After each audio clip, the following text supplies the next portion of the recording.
Oh, Laura, you've come back because we're coming to an end of the lockdown sessions. And I said to you, would you come back one more time? And you said yes. Thank you. My pleasure. Lovely to be here again. And how are you? We were just talking about bad hair days. So we're going to both turn our cameras off now? Yeah, I think so. I've got a much better photo than what you're looking at the moment.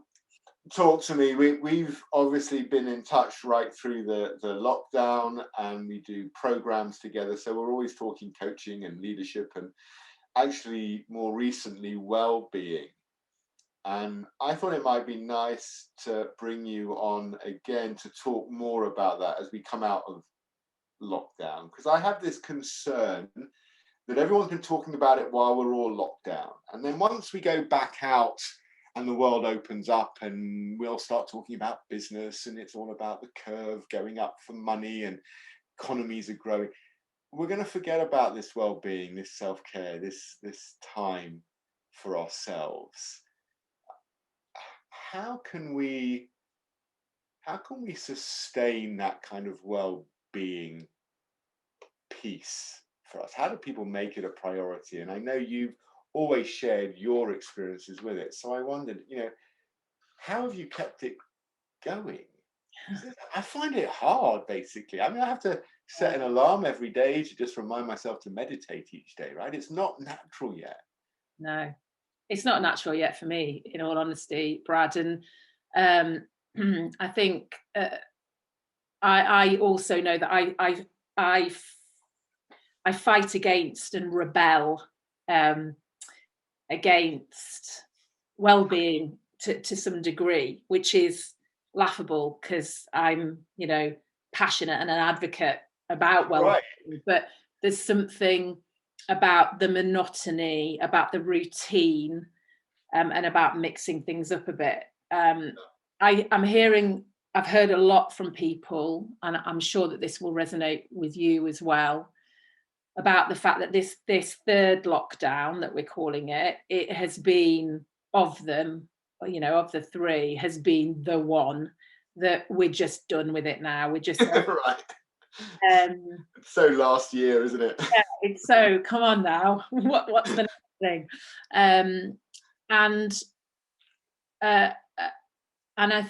That people were talking towards the end of last year about, we just need to see the back of this year, and next year will be better, and then we're hit with lockdown 3.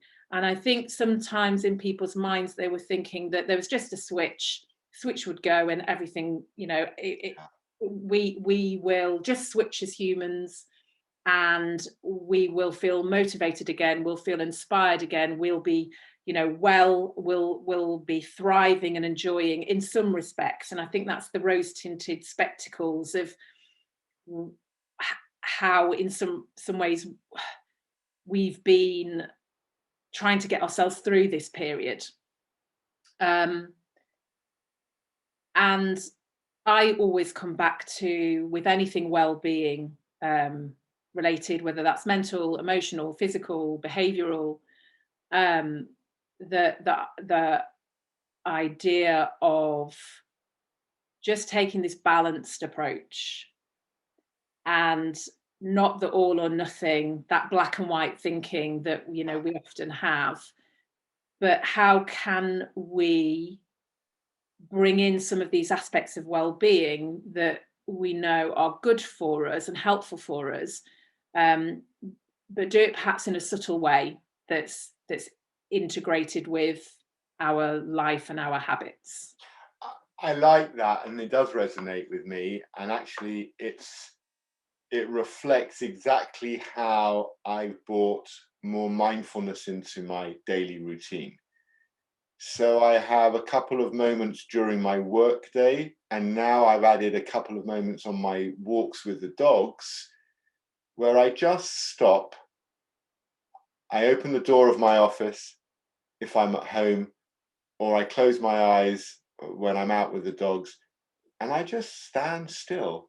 And I listen, and I just listen to all the sounds. I don't strain my ears, I just open them.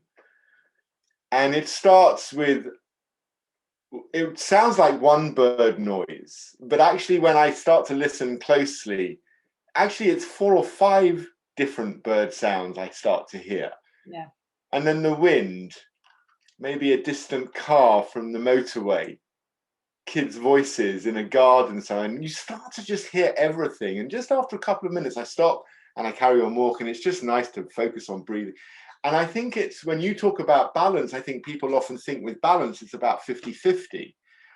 Actually, balance for me was just starting to do something really small. Yeah.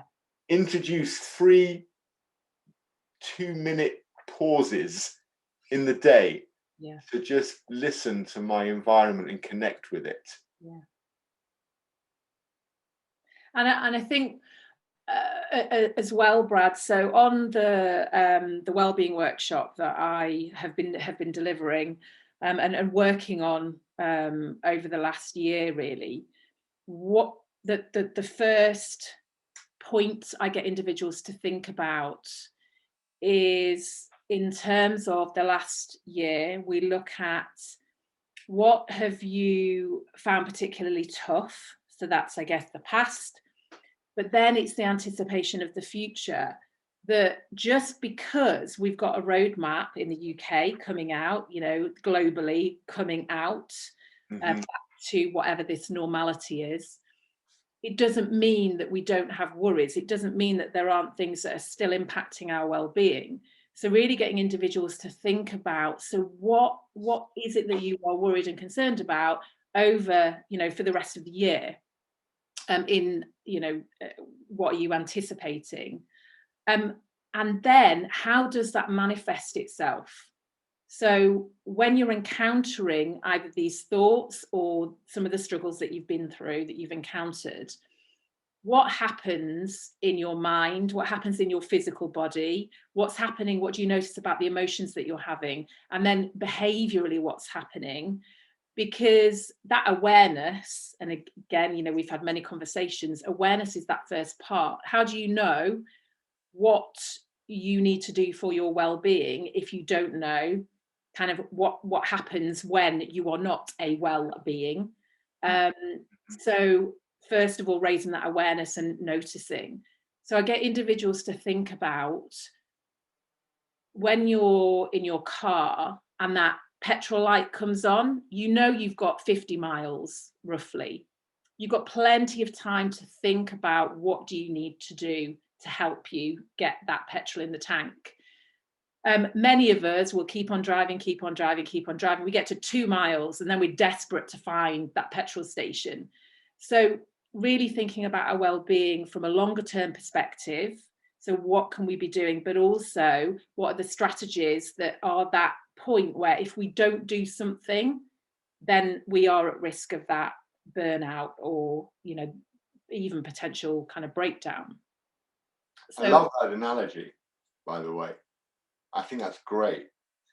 Actually, to recognize when our tank shows signs of being empty, and if it was a car, if you did not adapt to that notification, you will just stop. yeah. And it won't matter where you are, it will be arbitrary. You will just run out of gas. Yeah. Yeah. Why are we so bad at filling up then? I don't think there's one answer for that. It depends on who are we placing above our own needs. And quite naturally, if we are carers in some capacity, then there's going to be a bunch of people that are going to come above us. Certainly in the past year, relationships and the relationships have changed. Maybe we've been needing to care more for team, for direct reports, you know, within that work context, as well as the stuff that's going on with family. And I also think that there's something here about us, you just get on with it. And so with that mentality, you know, just get on with it. It's going to be fine. Yeah. There's only so much positive self-talk that you can do before Yeah. you start saying, will you listen to me? Self-talk is ultimately limiting. Yeah. Ultimately, because Yeah. there's only so many times you can say it's going to be a great day when you realize it's not, and your self-talk isn't working. Yeah. So you need something else. So there's something here about listening and acknowledging what's going on for us. Mm. And perhaps we judge ourselves, you know, and criticize ourselves if, and I still think people can, but it can feel as if that's a weakness to acknowledge that I need to take some time out, whatever that looks like, for me to fill my tank. It can feel selfish. That's two strong words there, right? Selfish and weak. Yeah. I mean, they're big judgments Yeah. that people are making on themselves. It's interesting when you talk about weakness, because it triggers for me. I was doing some work yesterday on courage as a trait of inclusive leaders, a behavioral trait that leaders need to show. And what do we mean by courage? And when I was thinking about it, I kind of came up with the idea of being brave and, you know, challenging entrenched views, but also in being humble and being able to recognize my weaknesses and limitations and seek help and contribution from others to do them. So it's interesting, isn't it, that we're trying to help leaders today show weakness as a form of courage. Mm. Yet when we look at ourselves, the reason why I believe, or one of the reasons why mental health is still so shrouded in mystery for people, is that we feel like it's a weakness, that I'm not somehow mentally strong. Like I have this ordained right when I get born to be mentally strong. Mm. It's almost an absurd thing to think is possible. Mm. And yet some people are very mentally strong and mentally well. There is a difference, though, isn't there, between mental strength and mental well-being?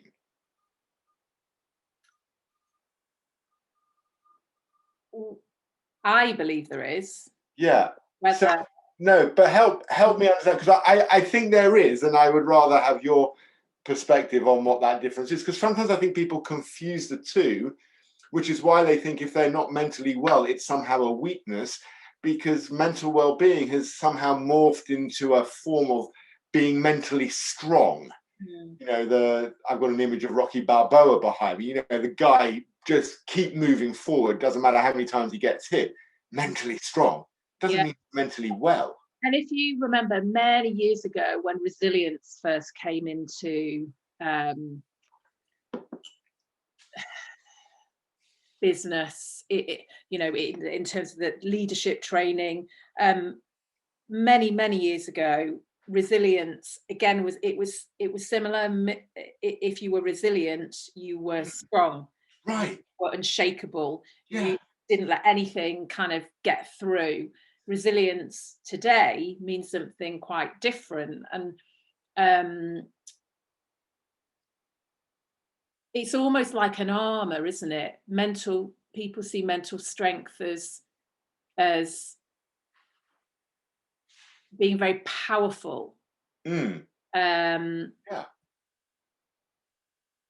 but again, this is just about wording. It's just about the choice of the words that we use. And so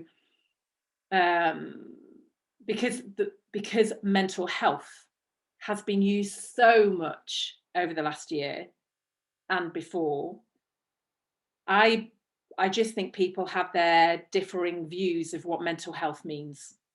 Yeah. Um, I You don't. look, yeah, because you look after your mental health by looking after your mental well-being. Being mentally strong is a very specific nature of mental. Yeah. Yeah. It's one aspect, actually. And what is strength? Right. What is being strong? So my view of what being strong is will be different to the next person's what being strong is, irrespective of what the dictionary definition is. And how would you describe it, though? So what does mental strength look like for you? You live in a well-being space. You don't just advocate it, you help others engage with the process. So what does mental strength look like to you? Uh, it's having an awareness of what is going on, first of all, in my mind, for Yeah. example. Um, being courageous enough to take a look at what's going on and being able to make decisions about whether something is good for me or not. So it's being adaptable and flexible. Mm-hmm. It's having the tools and the strategies and the approaches that are going to help tip that balance of the negative towards, we know that we're geared more towards negative thinking than towards the positive. Right. So it's having those strategies and techniques to be able to take more of an objective view about what's going on in my mind, and using it for good rather than take me down into the downward spiral. Yeah, it's that spiral. Yeah, and I think it's interesting when you talk about, what is strength, because we use it a lot with sports people. We often hear that sports person is mentally strong. And it normally means that they showed some form of resilience in coming back from something. Yeah. I've always viewed mental strength as the capacity to deal with sustained, pressured environments without crumbling. And in order to do that, you need all those techniques and strategies that you talked about. And this is where mental strength is just one aspect, is just one part of well-being, and whether you want to call it mental well-being or well-being. Yeah, it doesn't matter. Because we are interconnected. So yes, we can have that mental strength, but have we got that? Are we purely focusing on that mental strength and ignoring what else is going on within our body? Yeah, and by definition, right, if we're saying I've got mental strength, it infers that what also exists is mental weakness, which just reinforces the negative side to not being mentally strong. Yeah. But I'm not sure we could quite quote where the line is for mental weakness to start and mental strength to start. Okay, let me change topic. I want to wheel back in the idea of well-being. You talked a lot about awareness, and on your program, actually, the starting point is the self. You and I just started talking about this before we pushed record, so I want to bring it back in now. But animals and well-being. I live with animals. You live with animals. None are in my room today, but all of them help with my well-being, including the mental well-being. Mm-hmm. But I was musing the other day on how we've all been, either living with families, friends, or on our own, but we've all been cooped up. As a therapist and as an individual, I've experienced it myself, to want my own space. You talk about connecting with the self and taking time to understand. So that's time for me. So most humans need space from other humans. But what I found as I've been reflecting on this is I don't ever need space from my dogs. Mm. And if I go back through the dogs that I've owned, none of them. So if you and I were living in a house together and I said, oh, Laura, I really need some space, just me time, whether or not you were upset by that is not the point. What would happen is I would go upstairs and I would close the door and I would go into the bedroom. I'd be on my own, right? Have my time, and you'd be downstairs. Now, if my dog followed me up the stairs with you and stood on the stairs looking at me as I'm about to go into the bedroom, you'd go back down, right? Because I want space from you. But I'd hold the door open, let the dog come in, jump up on the bed, and lie on the bed with me. Yeah. So I'm really interested in whether, with your own animals, and I know you're a feline lover as well as a dog lover,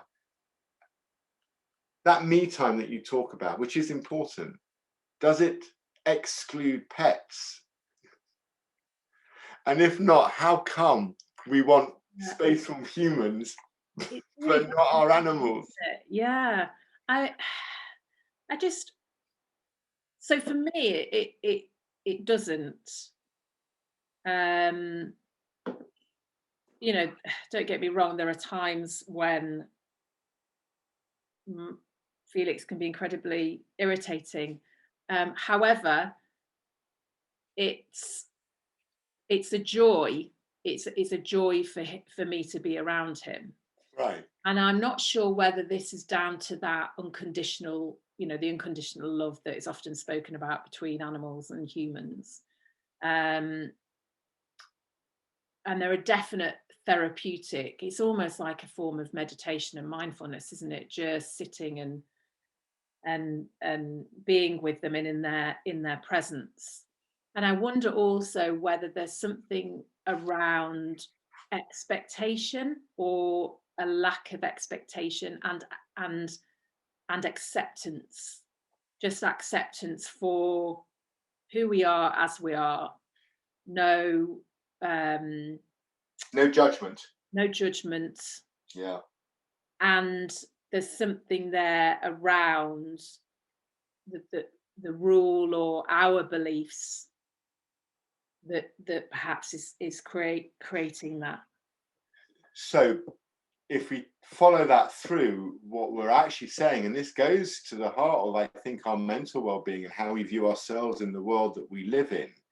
We have like a whole story of how we think other people view us and might judge us.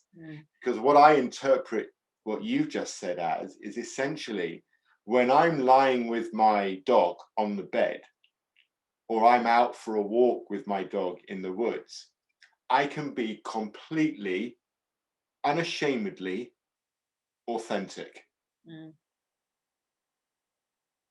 And it's that unconditional love. Although with my dog, I feed it. The dog couldn't feed himself if I didn't feed him. So it might be a little bit conditional there. Yeah. That he can go out and feed himself if he needs. He doesn't need me at all, and he lets me know that, Sonny. But you know, when I think of like 18 years I've had Sonny, and I watch the way he moves around. He is, you know, he stretches, he makes sure his body's agile, he keeps fit, he eats when he wants, small and often. He has no problem sleeping in the middle of the day. Yeah. He's quite happy being up at night. Their balance is fabulous. And I wonder, that unconditional love that you talk about, maybe we have to accept or learn how to look at others without judgment. And from a well-being point of view, you know, from a mental well-being point of view, stop telling ourselves stories about what someone might say if I just want to lie on the floor and veg all afternoon. Yeah. And especially now as we are moving forward and the guidelines and the rules and what we are allowed to do is changing. So having, I think it's just so important having that awareness of what is it that I'm telling myself. What, you know, how much am I in my head at the moment? I did this earlier, actually. I just noticed I was just in my head. And I just said, and I just spoke to myself out loud. Yeah. But because I noticed how this narrative that was going on. And so having the awareness that, why are you, what's going on? Hello. Get out of your head and just feel the floor, notice the water, whatever it is, bringing yourself back into that present moment, will help us to recognize. That awareness helps us to recognize, are we judging ourselves, are we judging others? And there's something there as well. I think what this loss of control, so this is one of the worries that came up from people in the workshops that I've delivered about going forward, this loss of control, the anticipation for what, kind of, and not knowing, and that worries people. That does worry people. So really noticing, who are we judging, where are we judging, what are we judging, and can we be a little bit kinder to ourselves, can we be a little bit kinder to others, when we're noticing that judging coming in, because we're human, we judge. It's, I used to think many years ago, I'm not judgmental. I am judgmental. I absolutely am. To say that we're not judgmental, that's to say that we're not human, right? Right. And I've got to a point, Nora, anyway, where as soon as I hear I'm not, I'm never, I'm always, I already want to challenge the process now, right? Yeah, I'm with you. I never thought I was judgmental. I fought really hard against it. Actually, I embrace my judgmentalness by being able to acknowledge it in the moment and then step back from it. Yeah. And not get hooked in it. And that's the thing, isn't it? Not getting hooked and then not having the emotion that, that follows from the thoughts that we're having. When I listen to you, it sounds like it's quite a therapeutic process, quite a cathartic process. How easy is that to do for people in families where there's a lot of noise in the home? When I'm listening to you, it takes time to sit back and reflect on oneself and assess a trigger or, work out a strategy.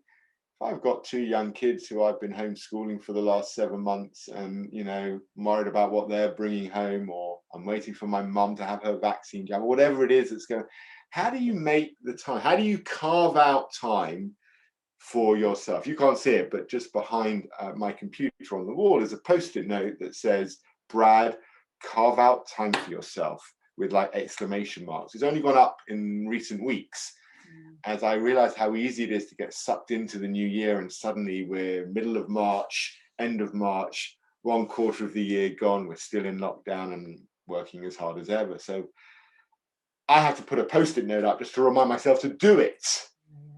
How can people do it when there's loads of noise around them? Carve out that time. For me, it's bringing it back to what are the habits that I already have.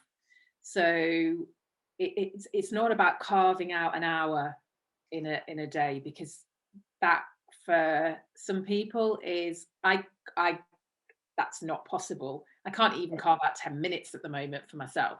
Right. What are some of the things that we do that we're going to be doing anyway, that we can bolt on, perhaps some of these mindful moments, some of the breath work that, taking the deep breaths, some of the raising awareness. What am I telling myself at the moment? Is this helpful? So things like, especially with young children, sometimes the only time that you might get is when you nip to the bathroom nip to the bathroom, close the door, and you've got like 3 minutes, and then you have to go. Right. So, but that is time. It sounds silly, but it can just be catching these minutes, these couple of minutes in the daytime, rather than it having to be a set chunk of time at the end of the day. Now, there's a lot of research it's been around for a while, about exercise and movement. Physical movement is the same as the mental kind of, movement at any aspect of the well-being, which is, so the research is saying actually it's more beneficial for you to be getting up and moving around throughout your day than Right. saving or being static, sitting and saving all and doing an hour at the end of the day. Yeah, put your back out. Yeah, but so it's a similar thought process. Right. So how can you integrate? How can you do little bits? And whether that's putting a reminder on your phone, to what 3 things that you're grateful for. If it's that you're making a cup of tea, rather than scrolling through your phone, just taking that time, you've got a minute, staring out of the window, just noticing what's going on. You've got a minute between meetings. Sadly, some people don't, it's still that back to back. It's the same as it was physically, but now we're online. But if you've got the 5 minutes in between the meetings, can you open the window? Can you go outside? Can you, step away? Take a look at your favorite painting or a photo that you have, and so these are all little things that you can be doing. Yeah. I remember we did a webinar early on together, actually, on well-being, mindfulness and well-being. And you talked about, I thought it was so simple, and I adopted it for a good few months actually afterwards, not using it now, but it helped at the time. And before every meeting, I would just like close my eyes, and I would before I push join, I'd like dip my chin into my neck, and I would just take 3 deep breaths. I'd breathe in, I'd hold it for twice as long as I breathed in, then I'd big long exhale, did 3 of these breaths, and then I'd click join. And you know what? In those moments, I would feel more focused. I would definitely feel lighter, and I would have separated myself from whatever had gone before. Yeah.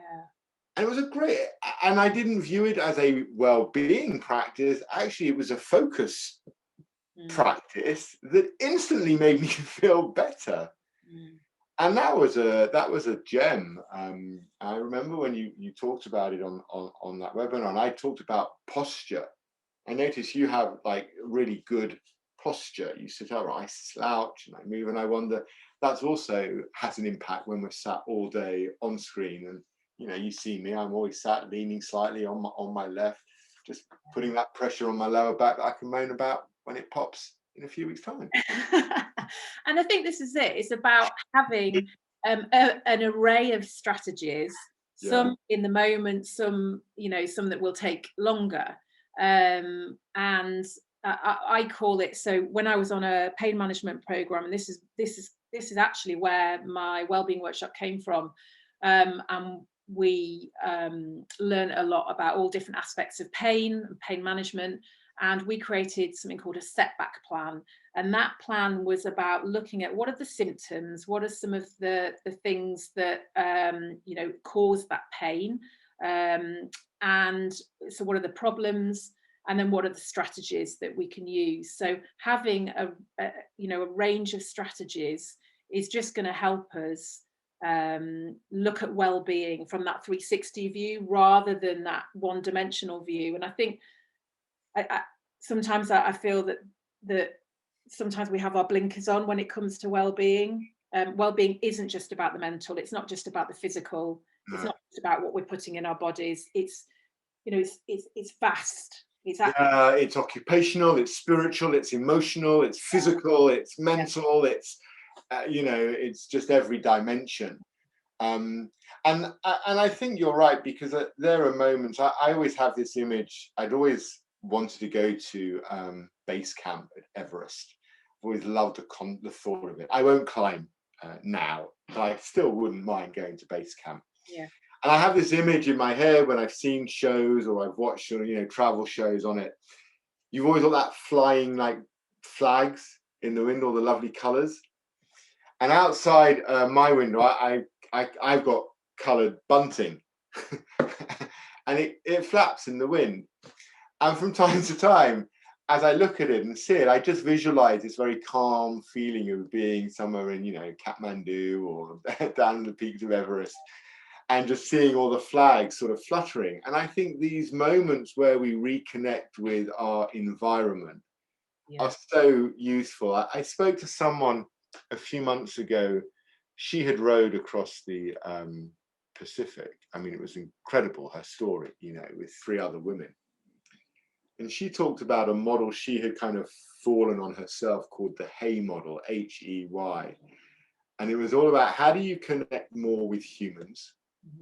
How do you connect more with your environment? And how do you connect more with yourself? And these were her 3 kind of structured guidelines for her well-being: to connect with humans, to connect with her environment, and to connect with herself. And so everything she would do, she would look to see how she was promoting one of those. And I really landed with me at the time. I thought, wow, yeah, that's really quite cool, Natalie. Big shout out to her, because I think it's just great that if you want simple things, just whatever you're doing, are you connecting with humans? Are you connecting with your environment? Are you connecting with you? Because if you're doing one of those 3 things, you're doing something for your well-being. Yeah, that's it's incredibly simple, isn't it? Yeah. So just to, we know that actually remembering 3 things as well, that's quite nice and easy for us. The brain likes that. So yeah, I really like that approach. One of the other sessions that I have designed focuses on it's the John Adair model, and it's been adapted. So it's the me, well, a task team individual, but me as it. So Okay. it's focusing on me, then the us, who is the us, and then the it, which can be the business, the world, as you say, the environment. So, but looking at it from those different perspectives, because sometimes actually tuning into ourselves, that's not what we need. We've done, if you spent a day on your own, the last thing you want to be doing is tuning into yourself. That's not going to help you. Right. So actually it's about connecting with others, perhaps, or getting out in the environment. So I think well-being is very unique to individuals, and what I try to avoid when I'm coaching individuals as well is, look, we can all Google and get information on, what the statistics are and what we should be feeding ourselves and how much water we should be drinking and how much sleep we should be having. But I think it's really getting individuals to think about, how does all of that work? What's the relationship that they have with all of these different aspects of well-being, and what brings them joy and what causes them stress? Yeah. And when you look at it like that, I think for many of us, there's been, it feels as if we've lost a bit of that passion, a bit of that, the joy, certainly this year anyway. And it's reminding ourselves of what does bring us joy. What are we passionate about? And some of those things we've not been able to do for a year. Right. That's such a great question. What brings us joy? So, okay, look, let's bring it right round and end on a question that comes out of your joy question, because I love that. What brings you joy? When you look forward with all your insight to how you've seen people coping with well-being, what is your hope as the world opens up? What do you hope to see in our humanness as we move forward? I should have maybe sent you that question a week ago to think about, right? Before just like throwing it on you in the last seconds of our talk. What is my hope?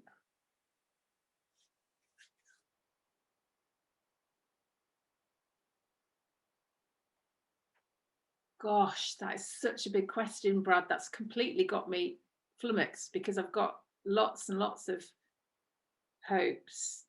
There's something around being accommodating, being compassionate towards self and others, and being understanding, because it feels as if there is going to be huge amounts of judgment, and there is the potential to go into this kind of, the fear and the hate side. Right, I'm with you. Things. And so if we can be more accepting of others, if we can be compassionate towards ourselves and towards others, recognizing the human qualities and that common humanity, and having a degree of flexibility within that, that is what my hope is, I think. I like that. Let's leave it at that actually, as human beings, we show compassion and understanding and try and minimize the judgments. Laura, thank you so much for coming on like 3 episodes of this and just sharing your insights, because we've had really lovely feedback from it. And I think what you do is just so important, that we need to push it out to as many people who will possibly listen. So when does your own podcast start on wellbeing? My own podcast? On wellbeing. Well, we were talking about actually doing something along that line, weren't we? Focusing more on well-being. I mean, what I am looking at doing is podcasts with, I don't want to call them ordinary people or normal people. There's already been a series called Normal People, which I really recommend. But with, all just everyday individuals. Yeah. Looking at what are the things that they do that help their well-being, and also what are some of the challenges that they have, because I think we can learn a huge amount, and that's the thing that I've got from the workshops that I've been delivering, is that we can learn so much from each other. Yeah. And so I'd love to be doing more of that very soon. I look forward to it. Well, whatever the lockdown session morphs into later on in the year, I have no doubt you and I will be sat on a recording talking our stuff. Absolutely. That was a positive framing. Laura, thank you so much. Be safe, be well, and keep being a wonderful advocate for well-being. Thanks, Brad. Thanks for having me. Cool. We were just talking about bad hair days, so we're going to both turn our cameras off now? Yeah, I think so.